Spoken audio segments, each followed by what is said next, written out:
Усещате ли влиянието на лунните фази?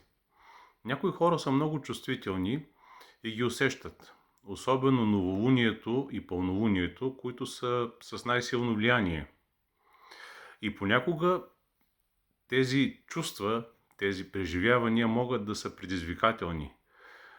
Може да изглежда, че това е нещо, което ни пречи да сме тук и сега, да присъстваме напълно в този момент.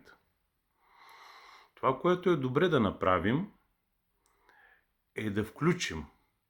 Да включим всичко, което преживяваме, всички чувства, всички телесни усещания, да ги включим в нашето тук и сега.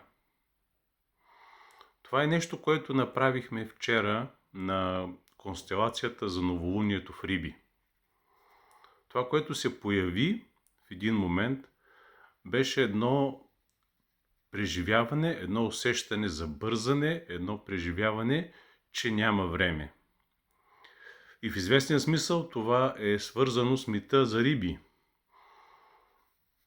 Така че констелационният процес е нещо, което в един момент има своя собствена вътрешна логика и тръгва по един свой път, който не може предварително да бъде измислен или да бъде предопределен. Най-доброто, което можем да направим, е да разпознаем това, което е, това, което присъства тук и сега, и да му дадем място, да му дадем пространство. Дори и да не разбираме какво е това. Ума може нищо да не разбира. Това не е за ума. Това е енергиен процес. Когато енергийно ние дадем място, дадем пространство на всичко, което чувстваме, което преживяваме в този момент, тогава нещо се променя. Тогава се появява едно усещане за радост, за облегчение. Имали ли сте такива преживявания, свързани с пълнолунието или с новолунието?